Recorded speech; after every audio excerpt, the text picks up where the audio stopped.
Viola Mautsch is an MA student in the Anthropology of the Americas program at the University of Bonn, with whom we have lots of contact because of Mrs. Noack, who is a member also of the Frobenius Institute.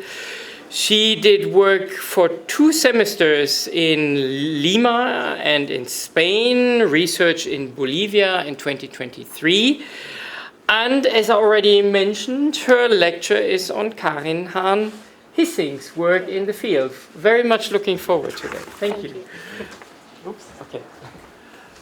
Yeah, thank you so much for having me today. I think we could turn off the lights, right? It's okay for you? Yeah, it's perfect. In the picture you can see me in field, doing my field work in Bolivia, in the northwest Bolivia. This picture we take on the Rio Beni. So as it was already mentioned, I'm doing my research on Karin Hahn-Hissink here at the Frobenius Institute in the archive, like over there, a few steps. For me, it's the first time I'm working in an archive with an inheritance of another researcher, which turned out quite exciting. I found my way into the archive through my research in Bolivia because I was there doing research on material culture of the Takana in 2023 for like about 2 months, and my experience caused my interest to find out what the region and the territory looked like when Karin Hissink worked over there in the 1950s. As I was reflecting about my own methodology and writing process, I frequently asked myself how Hissink structured her fieldwork, how she documented and collected information. So I was like doing a revision of her publications on the Takana and Tsimane, and it showed very few information regarding the sources of Hissink, for example, the names. So I was asked in field by mostly Takana women if I had more information, but I didn't have them at the time. But I felt like the responsibility to look it up afterwards. So this caused my interest to look into the inheritance here at the Frobenius Institute. And yes, so I found my way into the archive here. Yes, I would like to present you to Karin Hissink now. It's like a little fun fact. I found this picture of me during field and found this picture on Rio Beni of her. I'm not comparing myself, it's just a fun photo joke over here. So, for me, Karin Hahn-Hissink was born in 1907 in Berlin and studied philosophy, archaeology, and anthropology in Munich, Lausanne, and Berlin, and finished her dissertation in 1933. At the age of 27, she started working here at the Frobenius Institute and joined the 12th German Inner African Research Expedition to Transjordan and Libya as a research assistant of Leo Frobenius. During the World War II bombings in 1944, Hissink personally managed to save large parts of the museum's collections, books, ethnographies, archive documents, and stored them in bunkers around the city and also in her personal apartment. Nevertheless, parts of the collection were destroyed, a huge part of the Americas collection, which later on encouraged her to go to Bolivia to rebuild this collection. During the war, there were no funding for ethnological research, and the men's staff were drafted into the military service. So she had to stay up and took over the interim director of the institute and the museum until the end of the war. After the returning of the men, a power struggle ensued over the leadership of the institute and the museum directory. And despite her desire to continue as a director, her leadership was not confirmed and she had to step down. And from now on, she was funding her own research and planning her expeditions. In 2 years after the end of the war, in 1947, she traveled to the United States to build and rebuild personal and professional networks for herself and for the Institute, and to learn about the American approach of fieldwork methods, as well as the exhibition approach of the time to represent cultures precisely through densely displayed objects influenced her in her own collecting strategy. In April 1952, she traveled to Bolivia with the scientific illustrator Albert Hahn, who also worked for the Frobenius Institute, and stayed there for 26 months. And she was at the region of the Rio Beni, working with the indigenous group of the Takana, Tsimane, and how she called it, Chama. She spent almost 14 months among the Takana in the communities of San José de Uchupiamonas, San Buenaventura, Ixiamas, y Tumupasa. During her fieldwork, she registered a collection of almost 400 myths, the largest existing myth collection of an indigenous group of South America. And her documentation followed a forward-thinking approach for her time. She systematically analyzed the myth by identifying recurring motifs and traced their visual representation in material culture, especially in textiles. When she returned to Germany from the Rio Beni, she possessed a collection of almost 800 objects, which now are located in the Weltkulturmuseum in Frankfurt.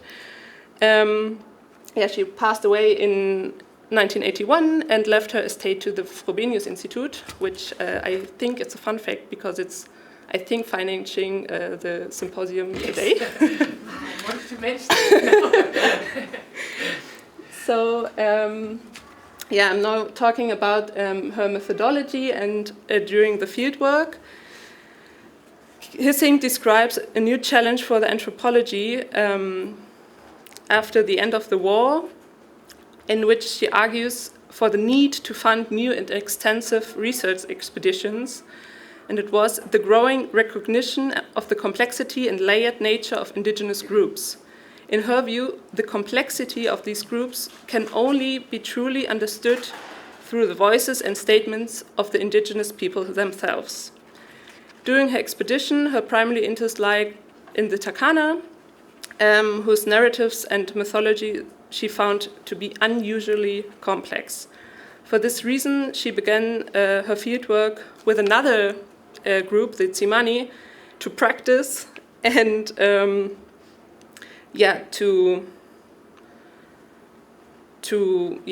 from there go on to the Takana people. She further justifies her interest in the expedition in the fact that the field hasn't been researched and studied yet. As I mentioned, her research focused on mainly two areas, on the material culture and on the myth and narratives. She investigated the Takana way of life, including external influences on it through missionary activities and other changes in their environment, such as rubber extraction and gold mining. So I began to reconstruct her field methodology based on the field material that I found here in the Institute, and I found really detailed data in her inheritance, which are not included into her published work. During my research, I was so able to identify several methodological approaches, which I now like to present you. First of all, I asked myself, how did she gain access to the field? According to her own notes, to quote her, she had to invest a great deal of time, patience, and understanding to build the necessary trust. In some cases, she also built trust by sharing medicine she had brought with, and she also used her knowledge, gained knowledge about the myth and storytelling as an entry point to talk with the interlocutors about everyday situations and rituals on a deeper personal level. The narratives were usually shared in evenings or at night during storytelling gatherings. She adapted to daily routines of her interlocutors, who would return to their homes and families after a long day of work, gathering around the fire and sharing stories. The atmosphere she describes as quite intense. Only the eldest member had the authority to decide which stories and topics could be shared with the two researchers, Hahn and Hissink, and would initiate the storytelling. Hissink points out that women were excellent storytellers as well and had a huge knowledge on the myth. Hissink observed during these gatherings that her interjections and questions would sometimes disrupt the flow of the conversation or even bring it to an end. Therefore, she participated as a silent listener during the storytelling and continued with follow-up conversation afterwards. So in addition to this, she conducted guided tours in various communities with a local authority called corregidor. She wrote short yet comprehensive ethnographic descriptions of house construction, their residents and roles within the community, special objects, animals, details from conversations, craftsmanship, records of weaving techniques, village and house plans she drew, food storage methods, location of houses near the water. She did a register on Takana words and their meanings, informal interviews and short biographies of her interlocutors. When recording personal data of the interlocutors, it's important to mention that men, except for young boys, are almost always recorded by their name. Women are typically named only if they hold a specific role, a special skill, such as craftsmanship, or perform a particular task in the moment that she was describing. Otherwise, they are more often described by their role, like wife, mother, sister. Children are rarely named, only in the cases where they show notable abilities, intelligence, as she called it, or were drawn by Hahn. Otherwise, they are always referred by their role as daughter or son. Hissink organized as well the names into family genealogies and cross-checked them with the surnames recorded in the church registers. She created detailed description on the production process of textiles and basketry, including hand positions, step-by-step procedures, and primary material. She also documented conversation fragments, briefly notes on her own role in festivities, and records when and whom was drawn by Albert Hahn. In many of her descriptions, one finds attributions that can be interpreted as judgmental, although she does not have a clear set of criteria for those judgments. For example, it remains unclear what Hissink means by the terms of hospitality, intelligence, or clean or dirty. The absence of material culture in homes was a sign of poverty for her, though she does not elaborate whether this judgment is based on her own understanding or it derived from Takana's own assessments or statements on their culture. Overall, Hissink expresses high regards for the Takana people, mentioning their intellect, their humor, and the complexity of their thinking and culture. Nevertheless, some of her writings suggest a linear concept of development and refer to civilizing process. For instance, she describes the Tsimane as still semi-nomadic and the Takana as already living in settlements. She identifies the beginning of a civilization process starting with the Franciscan missionary activity in the 19th century, which she claims was accompanied by a huge loss of material culture. Her collecting strategy reflects in this interpretation, and to quote her directly, not a collection of curiosities, but rather the preservation of the remnants of what is likely an ancient culture that has survived in parts in the seclusion of the lowlands. In total, she collected nearly 400 objects from the Takana, and she used trade goods to acquire these items, such as axes, fishing hooks, needles, beads, and medical supplies. Other forms of acquisition are not documented in her records, or I just didn't find them until today. After her field work in the lowlands, she carried out comparative cultural studies in the highlands of Bolivia and Peru, as well as along the Peruvian coast. For this purpose, she visited museums, university, archaeological sites, private collections, libraries, and archives to compare and cross-reference her data. From my last slide and reflection on this topic, I would like to begin with an anecdote. During my field work in 2023, I worked with a colleague, Sofia Buitrago. She also talked here in the last year, I think, who was interested in the Tsimane myth. As she was doing a translation of Hissink's publication on Tsimane people, we met up to compare the myth and to do a collective translation, including Tsimane perspectives and variation of myth and narratives. We could only manage to organize the gatherings in the evening or at night, after the people returned from their daily work. Without knowing it at the time, we were conducting our storytelling gathering in the same way Karin Hahn-Hissink was doing it 70 years earlier. So was it just a coincidence, or are evening storytelling events part of a cultural practice? In her published monography on the Takana, Hissink presents her findings but includes no reflection on herself, on her role as an anthropologist, neither on her person, her age, her background, nor her abilities. The lack of information regarding authorship of data and absence of methodological reflection makes it impossible to access her subjectivity to concrete circumstances of the research or the socio-political conditions.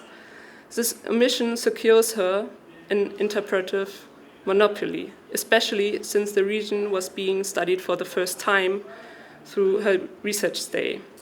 The practice to show only the results was quite common in the post-war period. Today we define fieldwork as being present, participating, being and getting involved in the daily lives of one's interlocutors. Based on her field material and later publications, her fieldwork largely aligns with this criteria. However, her accommodation with the only European living in Ixiamas contradicts the idea of immersion.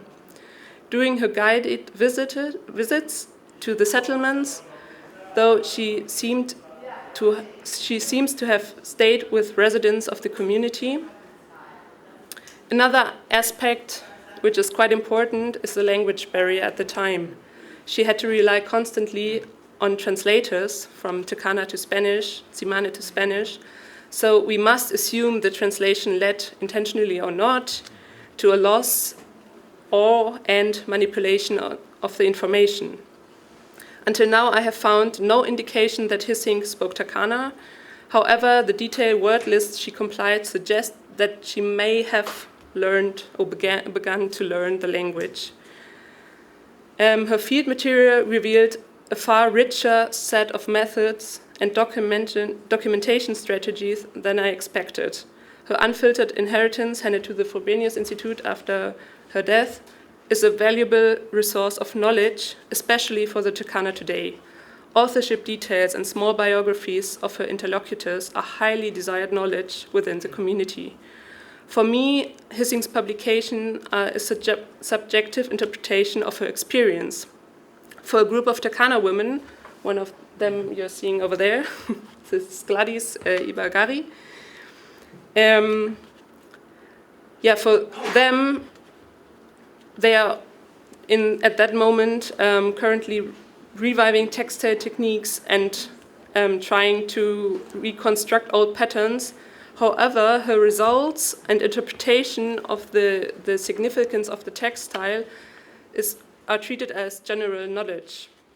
The interpretations and meanings of the textile motif, despite sometimes contradicting local knowledge, are rarely questioned. In my view, it is essential to make the extensive data hidden in Hissink's inheritance accessible to both indigenous and academic audiences without language barriers. Only then can be questioned her long-standing interpretive monopoly, which continues through her written work. And so we could increase the acceptance of indigenous knowledge on a horizontal level. And this also counts for themselves. I think, concluding, Hissink applied a large set of methods and detailed documentation in field, which I wasn't expecting, because when she worked, there was no teaching on methodology in during field work. And she connected also different approaches of schools of anthropology of her time. And I think her work is outstanding for this era of post-war German anthropology. Just